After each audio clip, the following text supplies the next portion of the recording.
রমজান আসার আগে এই আমল করলে আপনি প্রতিদিন ১,০০০ বার হজ করার সওয়াব পেতে পারেন। আপনার ৩০, ৪০, ৫০ বছরের গুনাহ যেটা আপনি করেছেন নামাজ না পড়ে, যেটা আপনি করেছেন রোজা না রেখে, যেটা আপনি করেছেন সুদ খেয়ে, ঘুষ খেয়ে, হিংসা অহংকার করে, সেটা ক্ষমা করাতে পারবেন। রমজান আসার আগে এই আমল করলে আপনার ৩০ থেকে ৭০ বা ৭০ থেকে ১০০ মনের আশা খুব সহজেই পূরণ করতে পারবেন। রমজান আসার আগে আপনি যদি এই আমলগুলো করেন, তো রমজান মাসে আপনি আল্লাহ তাআলার রহমতে থাকতে পারবেন। আল্লাহ তাআলার যেই ক্ষমা সেটার ভাগীদার আপনি হতে পারবেন। মানে ক্ষমার মধ্যে আপনি থাকতে পারবেন, ক্ষমার মধ্যে আপনি অন্তর্ভুক্ত হতে পারবেন। আল্লাহ আপনাকে ক্ষমা করে দিবেন এবং আল্লাহ তাআলার যে একটা সিস্টেম রমজান মাসের নাজাত, সেই নাজাতের তালিকাভুক্ত আপনি হতে পারবেন। কিন্তু এই আমলগুলো এখন থেকে যদি আপনি না করা শুরু করেন, তাহলে রমজান মাসে গিয়ে আপনি হোঁচট খাবেন, আমল করতে সক্ষম হবেন না। ফলে আপনি রহমত থেকে বঞ্চিত হবেন, মাগফিরাত থেকে বঞ্চিত হবেন এবং জাহান্নাম থেকে নাজাত পাওয়া থেকেও বঞ্চিত হবেন। তাই আপনি যদি চান রমজান মাসে আল্লাহ তাআলার রহমতের মধ্যে থাকতে, আপনি যদি চান আল্লাহ তাআলা যাদেরকে ক্ষমা করবেন তাদের তালিকাভুক্ত হতে, এবং আপনি যদি চান আল্লাহ তাআলা রমজান মাসে যাদের নামগুলো জান্নাতের খাতায় লিখাতে, এটা যদি আপনার চাওয়া কামনা এবং বাসনা হয়, অবশ্যই আপনাকে আমল করতে হবে, এখন থেকে চেষ্টা করতে হবে। তা না হলে আপনার জন্য কোনো উপায় নাই। তাই ভাই বোন, বন্ধু, দর্শক শ্রোতা, রমজান মাস যেহেতু আমলের একটা মৌসুম, রমজান মাস যেহেতু মুমিন মুত্তাকি মুসলমানদের আমলের একটা মাস, তাই এই মাসটিকে কেন্দ্র করে আমরা ছোট বড় কোনো আমল যদি করি, সেটা আল্লাহ তাআলা বিশেষভাবে দেখবেন, সেটা আল্লাহ তাআলা ভিআইপিভাবে দেখবেন এবং সে আমলের উসিলায় আল্লাহ তাআলা আপনাকে অনেক বেশি মর্যাদাশীল করে দেবেন ইনশাআল্লাহ। আপনি দেখবেন বর্তমানে যারা ওয়াজ নসিহাত করতেছেন, মানে এই সময়টিতে রমজানের এই যে কয়েকদিন আছে, তো তারা প্রত্যেকেই কিন্তু রমজান আসার আগে যে সকল কাজগুলো করতে হবে আমাদের, সেগুলো নিয়ে ওয়াজ নসিহত করতেছেন। আমাদেরকে সাধারণ মুসলমানদেরকে রমজান আসার আগেই আমলে উদ্বুদ্ধ করতেছেন। রোজা শুরু হওয়ার আগে আমাদেরকে কি করতে হবে, সেটা আমাদেরকে আলেম ওলামায়ে কেরাম আমাদেরকে এখন বলতেছেন। তাহলে আপনি বুঝতেই পারতেছেন যে রমজান আসার পরে তো আমল আছেই, রমজান আসার আগেও রমজানকে সম্মান করণার্থে আমাদের এখন আমল করতে হবে। আমরা ১১ মাস যে যার মতো চলেছি, যে যার মতো হেঁটেছি, যে যার মতো আমল করেছি। এই একটা মাস আল্লাহ তাআলাকে দিতে হবে আপনাকে। এই একটা মাস আল্লাহ তাআলার জন্য আপনাকে ওয়াকফ করতে হবে। কারণ এই মাসে শয়তান থাকে না। এই মাসে যদি আপনি গুনাহ করেন, শয়তান থাকা না থাকা সত্ত্বেও এটা আপনার জন্য চরম ব্যর্থতা। আপনি একবার একটু চিন্তা করুন, আপনি যেই পথ একদম ভালো পথ, কোনো পিচ্ছিল না, একদম স্বাভাবিক একটা পথ যেখান দিয়ে শত শত মানুষ হেঁটে যেতে পারে, ওই পথে যদি আপনি হোঁচট খান, তাহলে এর দায় কিন্তু কেউ নেবে না, আপনারই ব্যর্থতা। আপনি একদম সাধারণ একটা পরিষ্কার রাস্তায় হোঁচট খেয়ে মাজা ভাঙবেন কেন? রমজান মাসে গুনাহ করা মানে পরিষ্কার রাস্তায় হোঁচট খাওয়া। রমজান মাসে তো শয়তান আপনাকে ধোঁকাই দেয় না, তো আপনি গুনাহটা করেন কেন? তো এজন্য বলছি, রমজান মাসে যদি আপনি গুনাহ থেকে দূরে থাকতে চান, এখন থেকে আপনাকে প্ল্যান প্রোগ্রাম করতে হবে। তা না হলে ভাই উপায় নাই, আপনার আমাদের কোনো গতি নাই। তাই আসুন আমি আপনাকে এমন কিছু আমলের সাথে পরিচয় করিয়ে দিই, যেগুলো এই সময়টিতে করতে পারলে, রমজানের এই যে কয়েকদিন আছে এই সময়টিতে করতে পারলে আল্লাহ তাআলার কাছে আমরা অনেক বেশি প্রিয় হতে পারবো। আমাদের ৩০, ৪০, ৫০ যত বছরের গুনাহ আছে মাফ করাতে পারবো এবং গুরুত্বপূর্ণ বিষয় হলো শত শতবার, হাজার হাজার বার হজ করার মতো সওয়াব আমরা পেতে পারবো। তাই আমরা এই আমলগুলো করব। আরেকটা বিষয় হলো, এই ভিডিওটা দেখলে আপনি রমজান মাসের সাথে যে সকল আমল জড়িত সেগুলো আমি আপনাকে জানাবো। যেহেতু রমজান মাসটা সারা বছর থাকে না, সব সময় আমরা পাই না, তাই রমজান মাসের কিছু কিছু নিয়ম কানুন বা কাজকর্ম, আমল, দোয়া, এগুলো আমাদের স্মরণে থাকে না, আমরা ভুলে যাই। তাই এগুলো একটু একটু আপনাদেরকে স্মরণ করাবো। তো আশা করি ভিডিওটা দেখলে আপনি কোরআন হাদিস থেকে বড় বড় ওলামায়ে কেরামের যে বক্তব্য, সেগুলো আপনি একটু শুনতে পারবেন ইনশাআল্লাহ। দর্শক, হিজরি নববর্ষের নবম মাস হলো রমজান মাস। সিয়াম সাধনার মাস হলো রমজান মাস। তাকওয়ার মাস হলো রমজান মাস। কোরআন নাজিলের মাস হলো রমজান মাস। আল্লাহ তাআলা এই রমজান মাসে আমাদেরকে আমল করতে বলেছেন। হে মুমিনরা, সূরা বাকারার মধ্যে বলতেছেন আল্লাহ তাআলা, হে মুমিনরা, তোমাদের জন্য সিয়ামের বিধান দেওয়া হলো, যেমন বিধান তোমাদের পূর্ববর্তী উম্মতদের দেওয়া হয়েছিল, যাতে তোমরা তাকওয়া অর্জন করতে পারো। রজব ও শাবান 2 মাস ব্যাপী আমাদের প্রার্থনা ছিল, এসো হে রমজান, প্রতীক্ষার প্রহর শেষে দ্বারে অপেক্ষমান কাঙ্ক্ষিত মাহে রমজান। প্রিয় রাসূল সাল্লাল্লাহু আলাইহি সাল্লাম বলেন, যখন রমজান মাস আসে তখন জান্নাতের দরজাগুলো খুলে দেওয়া হয়, জাহান্নামের দরজাগুলো বন্ধ করে দেওয়া হয়, শয়তানকে শৃঙ্খলাবদ্ধ করা হয়। বুখারী শরীফের মধ্যে এই হাদিসটি 1778 নম্বরের মধ্যে রয়েছে। তাহলে আমরা দেখলাম যে শয়তান রমজান মাসে থাকে না, বন্দি করে দেওয়া হয়, আল্লাহ তাআলা শয়তানকে বন্দি করে দেন। আর রমজান মাসকে কিন্তু পাওয়ার আশায় আমরা বুক ভরে অপেক্ষমান আছি কখন রমজান আসবে। নবীজি সাল্লাল্লাহু আলাইহি সাল্লাম রমজান মাসে যাতে আসার আগে যাতে আমাদের মরণ না হয় সেজন্য আল্লাহ তাআলার কাছে দোয়া শিক্ষা দিয়েছেন যে উম্মত, মরণ যাতে রমজানই হয় এজন্য তুমি দোয়া করো। মানে এখন আছে আর কয়দিন, এখন যদি আপনি মরে যাই তো এটা স্বাভাবিকভাবেই আমাদের জন্য কি বলে এটা ব্যর্থতা এবং খুবই খারাপ একটা দিক হবে। রমজান মাসে মরাটা সৌভাগ্যের একটা প্রতীক, তাই রমজান মাসে মরতে পারাটা ভালো একটা জিনিস। তো এখন আছি আর কয়েকটা দিন, তো এই সময়টিতে আমরা বেশি বেশি দোয়া করব যাতে আমাদের মরণ না হয়। তো আমাদের প্রথম কাজই হলো নবীজির থেকে শেখানো এই আমলটা করা, যে আল্লাহ সব সময় এই রমজানের আসার আগ পর্যন্ত আপনার প্রতিটি মোনাজাতে, আপনার প্রতিটি পদক্ষেপে এই দোয়াটা থাকা চাই যে আল্লাহ তুমি আমাকে রমজান পর্যন্ত হায়াত দাও, আমাকে মরণ দিও না, আমি রমজান পর্যন্ত বাঁচতে চাই। তো এটা আপনার প্রথম আমল হবে, রমজানের প্রস্তুতি হিসাবে এই আমলটা আপনাকে করতেই হবে। এই আমলটা সব ওলামায়ে কেরাম আমাদেরকে করতে বলেন রমজানের আগ মুহূর্তে বা রমজানের আগের দিনগুলোতে। তাই আপনি যদি রমজানের আগে যে সকল আমল করতে হয় একজন মুমিন হিসাবে, সে সকল আমল যদি করতেই চান তাহলে অবশ্যই এই আমলটা আপনাকে করতেই হবে, কোনো বিকল্প রাস্তা নাই, এটা আপনি অবশ্যই করবেন। ঠিক আছে। মহানবী সাল্লাল্লাহু আলাইহি সাল্লাম বলেন, যে ব্যক্তি ঈমানের সঙ্গে সওয়াবের আশায় রমজান মাসে সিয়াম পালন করবে তার অতীতের সব গুনাহ মাফ করে দেওয়া হবে। যে ব্যক্তি ঈমানের সঙ্গে সওয়াবের নিয়তে রমজান মাসে রাত জেগে ইবাদত করবে অর্থাৎ তারাবি পড়বে, তার গুনাহ মাফ করে দেওয়া হবে। তাই আমরা রমজান মাসে কি করব, রোজা রাখবো, দিনে রাতে তারাবি পড়ব। আর রমজান মাসের বাকি কিন্তু আর সময় নাই। তাই আপনি যদি এমন মনে করেন যে না, আমি যদি এখন রোজা রাখি এই দিনগুলোতে তাহলে রমজান মাসে গিয়ে আমি রোজা রাখতে আর পারবো না, আমার শরীরে ক্ষতি হতে পারে, তাহলে এই দিনগুলোতে আর রোজা রাখবেন না। আর হাদিসে বা ওলামায়ে কেরামও আমাদেরকে রমজানের ঠিক এই সময়গুলোতে রোজা রাখতে, যাদের শরীর দুর্বল তাদেরকে নিরুৎসাহিত করা হয় যাতে যাতে রমজানের রোজার প্রতি কোনো প্রভাব না পড়ে। আর যারা শক্তিশালী সবল তারা রাখতে পারেন রোজা, এই সময়টি তো সমস্যা নাই। রমজান মাস ইবাদতের বসন্তকাল। তাহলে আমি কি বললাম রমজানের প্রস্তুতি হিসাবে? 1 নম্বর আল্লাহ তাআলাকে বলবেন, আল্লাহ আমাকে রমজান পর্যন্ত হায়াত দাও, আমাকে মরণ দিও না। ঠিক আছে। আর 2 নম্বরে রোজা রাখবেন না, রমজানের আগে যাদের শরীর দুর্বল রোজা রাখা থেকে বিরত থাকুন। রমজানের জন্য শরীরে শক্তি সঞ্চয় করুন, রমজানের জন্য শরীরে শক্তি যোগান, যে আমাকে এই শক্তিগুলো রমজানে ব্যয় করতে হবে, রমজান মাসে আমি এই শক্তিগুলো আল্লাহর জন্য ব্যয় করব। এই শক্তি যোগান, শক্তি শরীরে আনেন। যদি এখন অসুস্থ হন তাড়াতাড়ি চিকিৎসা নেন যাতে রমজানে কোনো প্রভাব না পড়ে।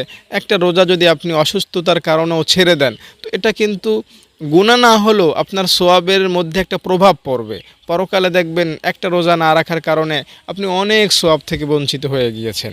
তাই যাদের শরীর দুর্বল চিকিৎসা নেন, ডাক্তারের পরামর্শ নেন, রমজানের জন্য প্রস্তুতি নেন।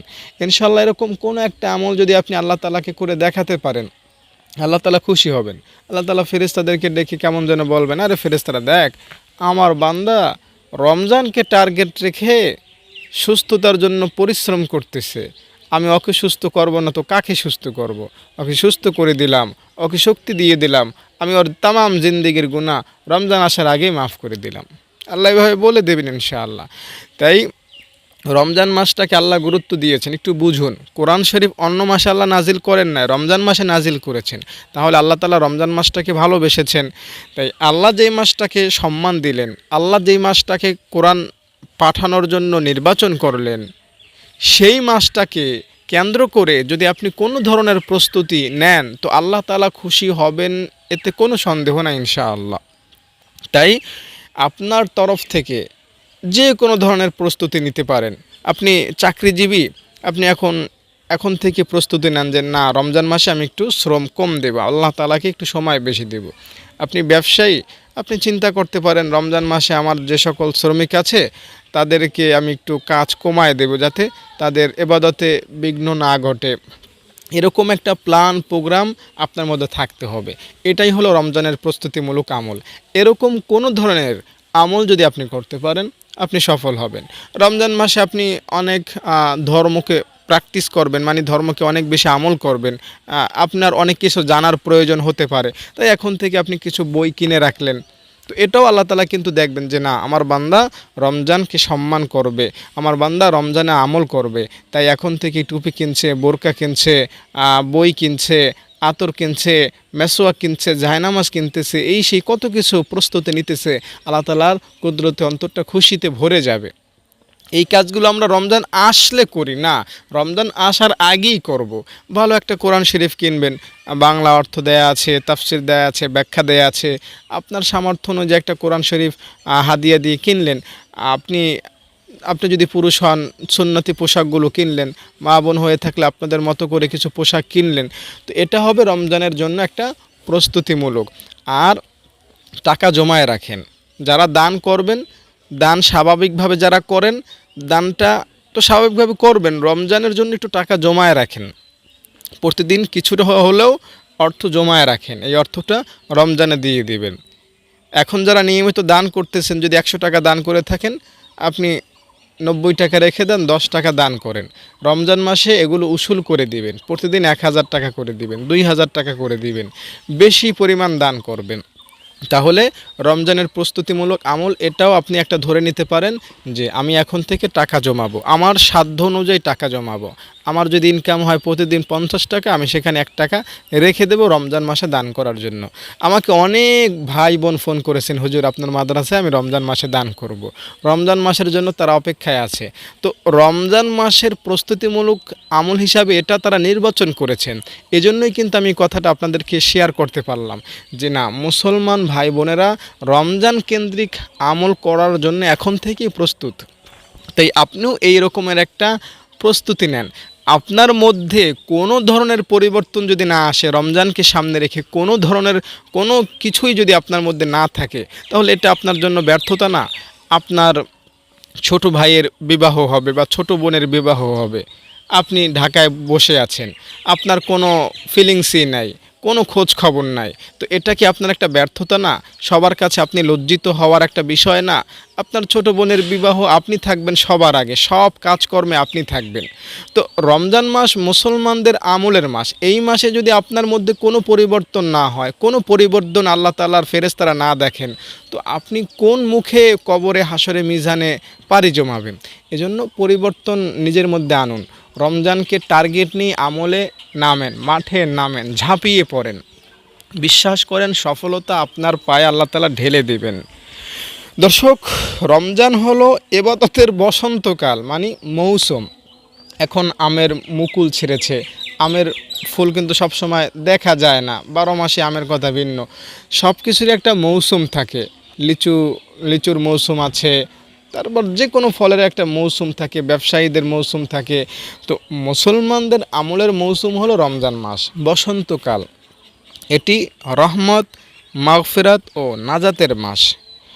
এর প্রধান ইবাদত হলো সিয়াম বা রোজা রাখা। তাই আমরা রোজা রাখব।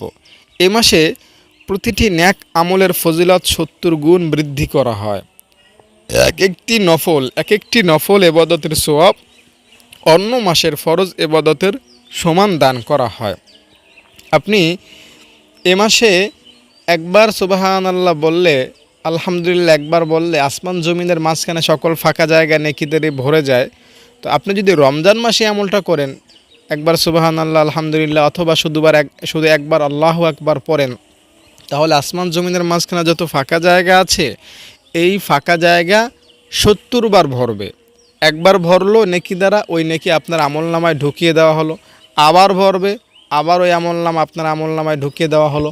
আবার ভরা হবে সোয়াব দ্বারা, ওই সোয়াবগুলো আপনার আমলনামায় ঢুকানো হবে। এভাবে এই দুনিয়া ও আসমানের মধ্যে যত ফাঁকা জায়গা, এই ফাঁকা জায়গা পরিমাণ ৭০ গুণ বৃদ্ধি করা হবে, ৭০ গুণ সোয়াব দেওয়া হবে। তাহলে বুঝতে পেরেছেন কত বেশি সোয়াব আপনি পাচ্ছেন। রমজান মাসে সুবহানাল্লাহ ১০০ বার সকালে পড়বেন, বিকালে ১০০ বার পড়তে কখনোই ভুলবেন না। তাহলে আমি বলতে পারি আপনার প্রত্যেক দিন ১০০কে ৭০ দ্বারা পূরণ দিলে যেটা হয়, ১০০কে ৭০ দিলে পূরণ দিলে কত হয় আমার এখন হিসাবটা মাথায় আসতেছে না, তো ওই পরিমাণ হজ করার সোয়াব পাবেন। যদি রমজানের আগে করেন তাহলে মিনিমাম ১০০ বার হজ করার সোয়াব পাবেন। তাহলে আপনি যদি রমজান আসার আগে এই ২-৩ দিন আমলগুলো বেশি বেশি করেন, তাহলে প্রত্যেক দিন ১০০ বার করে হজ করার সোয়াব পেয়ে যাচ্ছেন। এটা অনেক বড় বিনিময় নয় কি? আর রমজানে করলে তো ১০০০, ২০০০, ৩০০০ বার হজ করার সোয়াব পাবেন, এটা কোনো ব্যাপারই না। এশরাকের নামাজ পড়বেন, ৭০ বার হজ করার সোয়াব পাবেন, ৭০ বার ওমরা করার সোয়াব পাবেন। মসজিদে তারাবি পড়তে যাবেন, ওমরা করার সোয়াব পাবেন ইনশাল্লাহ ৭০ বার। আপনি এশারে ফরজ নামাজ মসজিদে পড়তে যাবেন, ৭০ বার হজ করার সোয়াব পাবেন। ফজর পড়তে যাবেন, ৭০ বার হজ করার সোয়াব পাবেন। মানে সোয়াব আর সোয়াব, সোয়াবের বন্যা হলো রমজান মাস। কেউ একজন বলেছেন আলেমদের মধ্য থেকে যে রমজান মাসের এক মুহূর্ত রমজানের বাহিরে ৭০ বছরের সমান। আপনি ৭০ বছর আমল করে যে সোয়াব পেতে পারেন, তা রমজানে মাত্র ১ মিনিট আমল করেই সে সোয়াব পেতে পারেন। আর এটা অবিশ্বাসের কিচ্ছু না। শবে কদরে একটু আমল করা ৮৪ বছর আমল করার মতো সোয়াব। তো রমজান মাসের গুরুত্ব যে আছে, রমজান মাসের অ্যাকশন পাওয়ার ক্ষমতা যে আছে, এটা আমরা মুমিন মুসলমান এমনিই বুঝি, জানি এবং বিশ্বাস করি। তাই আমরা তো আমল করি। আমল যারা করি না অবশ্যই আমল করবো, ইনশাআল্লাহ সফলতা পাবো, আল্লাহ তাআলাকে খুশি করতে পারবো। মহানবী সাল্লাল্লাহু সাল্লাম বলেন, যে ব্যক্তি ইমানের সঙ্গে সোয়াবের আশায় রমজান মাসে সিয়াম পালন করবে, তার অতীতের সব গুনাহ মাফ করে দেওয়া হবে। যে ব্যক্তি ইমানের সঙ্গে সোয়াবের নিয়তে রমজান মাসে রাত জেগে ইবাদত করবে, তার পূর্বের সব গুনাহ আল্লাহ তাআলা মাফ করে দিবেন। রমজানে একটা প্রধান কাজ হলো সিয়াম পালন করা, রোজা রাখা। আর আরেকটা কাজ হলো শাবান মাসের চাঁদের হিসাব রাখা, রমজান মাসের তারিখ গণনা করা। এছাড়া এই মাসে দুটি বিশেষ আরও কাজ আছে, সেটা হলো সাদকাতুল ফিতর প্রদান করা ও ঈদের সালাত আদায় করা। ঈদের নামাজ আদায় করার আগেই ফিতরা আদায় করে দেয়া। রমজানের সঙ্গে সংশ্লিষ্ট সুন্নতগুলো হলো রজব ও শাবান মাসে বরকতের জন্য এবং রমজান মাসে প্রাপ্তির জন্য দোয়া করতে থাকা।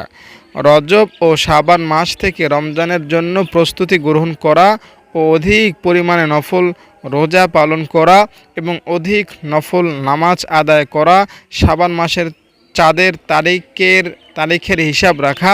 শাবান মাসের ২৯ ও ৩০ তারিখ রমজানের চাঁদ দেখার চেষ্টা করা। রমজানে প্রতি রাতে ২০ রাকাত তারাবি নামাজ আদায় করা এবং তারাবির নামাজের খতমে কোরআন তথা পূর্ণ কোরআন মাজিদ খতম করার চেষ্টা করা। অত্যাধিক পরিমাণে দান খয়রাত করা, জাকাত প্রদান করা, কোরআন মাজিদ বেশি বেশি তেলাওয়াত করা। রমজানের শেষ দশক এতেকাফ করা। রমজানের শেষ দশকের বিজোর রাতগুলো শবে কদর তালাশ করা। ঈদের জন্য শাওয়াল মাসের চাঁদ দেখা। সাবালক, সাধারণ বুদ্ধিমান বা স্বাভাবিক জ্ঞান সম্পন্ন এমন ব্যক্তি, রোজা পালনে সক্ষম এমন সব নারী পুরুষের জন্য রমজানে রোজা পালন করা ফরজ ইবাদত। ঋতুমতী নারী, সন্তান প্রসবকারী মা, অসুস্থ ব্যক্তিরা এ রোজা পরবর্তীকালে কাজা আদায় করবেন। এমন অক্ষম ব্যক্তি যিনি পুনরায় সুস্থ হয়ে রোজা পালনের সামর্থ্য লাভের সম্ভাবনা বিদ্যমান নেই, তারা রোজার জন্য ফিদিয়া প্রদান করবেন। অর্থাৎ প্রতিটি রোজার জন্য একটি সাদকাতুল ফিতরের সমান কোনো গরিব মিসকিনকে দান করবেন। আমাকে একজন বৃদ্ধা নারী ফোন করেছেন, তিনি অসুস্থ, তাই তিনি সারা বছরের রোজার জন্য ১০,০০০ টাকা একজনকে দান করে দিয়েছেন। মানে ফিদিয়া যেটাকে বলে। তো আপনি যদি অসুস্থ হন এবং সুস্থতার কোনো সম্ভাবনা যদি না থাকে, সাধারণত এটা হয়ে থাকে যারা বৃদ্ধ তাদের ক্ষেত্রে। যুবক যারা বয়স যাদের কম তারা 2 মাস অসুস্থ হলেও 3 মাসের ক্ষেত্রে সুস্থ হওয়ার আশঙ্কা থাকে। তাদের জন্য এটা না করা, তারা যখন সুস্থ হবেন তখন তারা রোজা কাজা আদায় করে নেবেন। তো দর্শক, এই হলো রমজানের প্রস্তুতিমূলক কিছু কথা, রমজান সম্পর্কে কিছু কথা, এগুলো আপনি মনে রাখবেন। আর রমজান আসার আগে আপনি বিশেষভাবে তাওবা করবেন। আপনি তাওবা করবেন এভাবে যে, আল্লাহ আমি তো এই 11 মাস খারাপ কাজ করেছি, রমজান আসতেছে, তুমি আমাকে রমজানে আমল করার সুযোগ দান করো, তুমি আমাকে ভালো আমল করার সুযোগ দান করো, আমি ভালো নিয়ত করেছি রমজান মাসে আমল করব, আমাকে তুমি তৌফিক দাও। আল্লাহ তাআলা যখন আপনাকে তৌফিক দিবেন তখন আপনি কিন্তু আমল করতে পারবেন। আর আল্লাহ তাআলা যখন আপনাকে তৌফিক দিবেন না তখন আপনি রোজাও রাখতে পারবেন না, নামাজও পড়তে পারবেন না, তারাবি 1 দিন 2 দিন পরে আর পড়তে পারবেন না। তাই আল্লাহ তাআলার কাছে তৌফিক কামনা করবেন। আরেকটা বিষয় হলো, রমজান টু রমজান মাঝখানের গুনাহ মাফ হয়ে যায়। আপনি 11 মাস যে গুনাহ করেছেন সব গুনাহ মাফ হয়ে যাবে রমজান টু রমজান। তাই আপনি আল্লাহ তাআলাকে ভালোভাবে খুশি করার চেষ্টা করেন, আল্লাহ তাআলা আপনার অতীতের 11 মাসের গুনাহ মাফ করে দিবেন। আর ভালোভাবে তাওবা করতে পারলে আপনার 30, 40, 50, 60, 70 বছরের সকল কবিরা সগীরা সব গুনাহ মাফ হয়ে যাবে, কোনো গুনাহই আর বাকি থাকবে না। হতে পারে সেটা নামাজ না পড়ার গুনাহ, হতে পারে সেটা বেপরদায় চলার গুনাহ, হতে পারে সেটা জেনার গুনাহ, যেই গুনাই হোক না কেন আল্লাহ তাআলার কাছে কোনো গুনাই বড় না, আল্লাহ তাআলার কাছে সব গুনাই ক্ষমাশীল। তাই আপনি ক্ষমা চান, বেশি বেশি মাপ চান, আল্লাহ তাআলা আপনাকে তার কুদরতি কোলে টেনে নেবেন। আর এই দোয়াটা পড়তে ভুলবেন না, লা হাওলা ওয়ালা কুওয়াতা ইল্লা বিল্লাহ, লা হাওলা ওয়ালা কুওয়াতা ইল্লা বিল্লাহ। তাহলে আপনার 70টি মনের আশা পূরণ হবে ইনশাআল্লাহ এই দোয়াটা নিয়মিত পড়তে পারলে। সকালে 100 বার পড়বেন, বিকালে 100 বার পড়বেন। এটা পড়ার ফলে আরেকটা যেটা উপকার হবে সেটা হলো আল্লাহ তাআলা আপনাকে আমল করার তৌফিক দিবেন। দেখুন, সাহাবায়ে কেরাম বা আল্লাহ তাআলার ওলি যারা ছিলেন তারা প্রতি রাতে কোরআন তেলাওয়াত খতম করতে পারতেন, কোরআন কারিম শেষ পর্যন্ত পড়তে পারতেন, সারাদিন রোজা রাখতে পারতেন এবং এই আমল তাদের কাছে খুবই স্বাভাবিক ছিল। সারা বছরই এগুলো তারা করতেন। কেন করতেন, কিভাবে করতেন, কোন শক্তিতে করতেন? কারণ তাদের উপর আল্লাহ তাআলার রহমত ছিল, আল্লাহ তাআলা তাদের দ্বারা করিয়ে নিয়েছেন। আমরা করতে পারি না কারণ আমাদেরকে আল্লাহ তাআলা করার সুযোগই দিচ্ছেন না, ফলে আমরা করতে পারতেছি না। তো আল্লাহ তাআলা কাকে সুযোগ দিবেন আমল করার? যাকে আল্লাহ তাআলা পছন্দ করেন, যাকে আল্লাহ তাআলা জান্নাত দিতে চান। তো আল্লাহ তাআলা কাকে জান্নাত দিতে চাইবেন? যে ন্যূনতম চেষ্টা করতে চায়, ন্যূনতম চেষ্টা করে। আর ন্যূনতম চেষ্টা আপনি এই দোয়াটা পড়ার মাধ্যমে করতে পারেন, লা হাওলা ওয়ালা কুওয়াতা ইল্লা বিল্লাহ। এই দোয়াটা আপনি পড়তে পারেন। এই দোয়াটার অর্থ কি জানেন? আল্লাহ, তুমি যদি আমাকে শয়তান থেকে না বাঁচাও, আমার কোনো শক্তি নাই শয়তান থেকে বেঁচে থাকার।